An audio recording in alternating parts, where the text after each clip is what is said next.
नमस्कार किसान साथियों, धान की फसल में हल्दी रोग, जिसे हम कंडुआ रोग भी कहते हैं, या फॉल्स स्मट, यह हमारी फसल में कब आता है, क्यों आता है, इस रोग के आने के प्रमुख कारण क्या हैं और हम इस रोग से अपनी फसल को कैसे बचाएं, किन दवाओं का उपयोग करें, यह सब जानकारियां आज इस वीडियो के माध्यम से मैं आपको देने वाला हूं। तो आप लोग वीडियो को बिना स्किप किए पूरा अवश्य देखें, जिससे कि आप अपनी धान की फसल को इस रोग से होने वाले नुकसान से बचा सकें।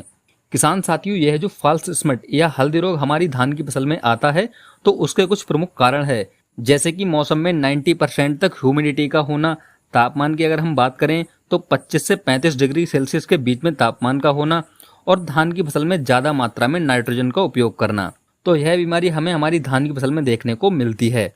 यानी जिस खेत में नमी ज़्यादा बनी रहे, नाइट्रोजन ज़्यादा मात्रा में दिया गया हो, तो ऐसे खेतों में यह रोग सामान्यतः हमें देखने को मिल जाता है। अब हम बात करते हैं किसान साथियों, इस रोग का नियंत्रण हम अपनी फसल में कैसे करें।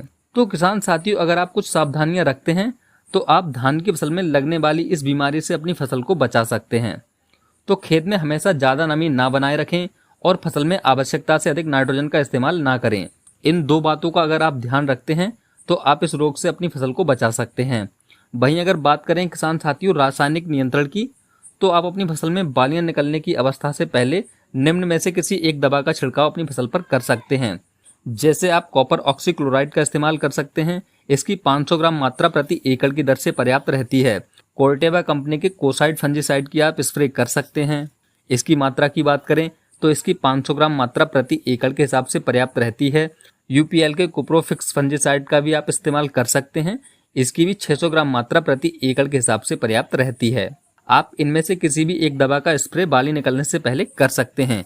यदि किसान साथियों आपके खेत में बालियां निकल आई हैं और यह बीमारी आपके खेत में देखने को मिल रही है, तो आप ऐसी स्थिति में इसे कंट्रोल करने के लिए कोर्टेवा कंपनी के कोसाइड फंजीसाइड का स्प्रे करें या फिर सिजेंटा कंपनी के कवच फंजीसाइड का स्प्रे कर सकते हैं। बात करें इसकी डोज की, तो इसकी 2 ग्राम मात्रा प्रति लीटर पानी के हिसाब से पर्याप्त रहती है। किसान साथियों, बाली निकलने के बाद इन फंजीसाइडों का बालियों पर कोई भी साइड इफेक्ट नहीं होता है और यह रोग पूरी तरह से कंट्रोल हो जाता है। किसान साथियों, जानकारी पसंद आई हो तो वीडियो को लाइक और शेयर जरूर करें और हमारे चैनल राज एग्रीटेक को सब्सक्राइब करना ना भूलें। धन्यवाद।